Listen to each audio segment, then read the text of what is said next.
Perumahan hidup kita hari ini, dengan darah Tuhan Yesus kita mendapatkan kelepasan yang kekal. Ibrani 9 ayat 12 berbunyi demikian. Dan ia telah masuk satu kali untuk selama-lamanya ke dalam tempat kudus, bukan dengan membawa darah domba jantan dan darah anak lembu, tetapi dengan membawa darahnya sendiri. Dan dengan itu ia telah mendapat kelepasan yang kekal.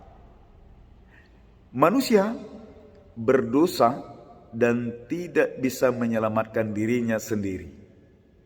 Dalam perjanjian lama, korban dari darah binatang dipersembahkan sebagai lambang pengampunan.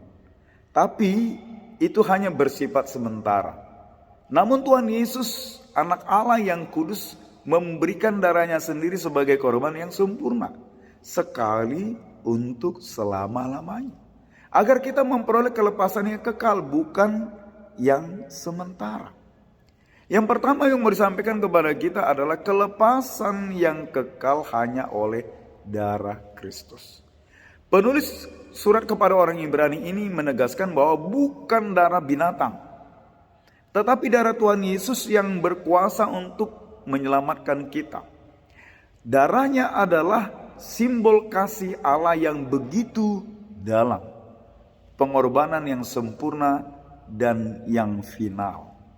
Ini bukan kelepasan sementara seperti dalam sistem korban zaman Musa, melainkan penebusan kekal. Artinya dosa kita dihapus untuk selama-lamanya ketika kita percaya kepada Tuhan Yesus. Yang kedua, Tuhan Yesus masuk ke tempat kudus yang sebenarnya. Yesus sebagai imam besar tidak masuk ke dalam kemah suci buatan tangan manusia, tetapi kehadiran Allah sendiri di surga, dan ia membawa darahnya sendiri. Tindakan ini menunjukkan bahwa penebusannya tidak bisa diulang, tidak perlu ditambah, dan tidak bisa digantikan.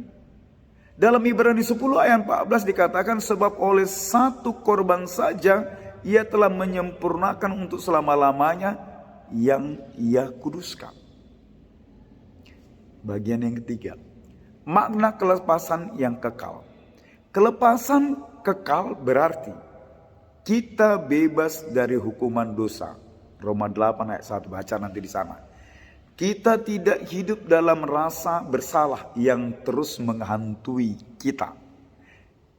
Kita memiliki hidup kekal dan jaminan keselamatan. Kita bebas untuk hidup benar, penuh pengharapan dan tujuan. Coba bayangkan seseorang di penjara bertahun-tahun, lalu tiba-tiba menerima pengampunan penuh dari presiden, padahal mungkin hukumannya masih panjang.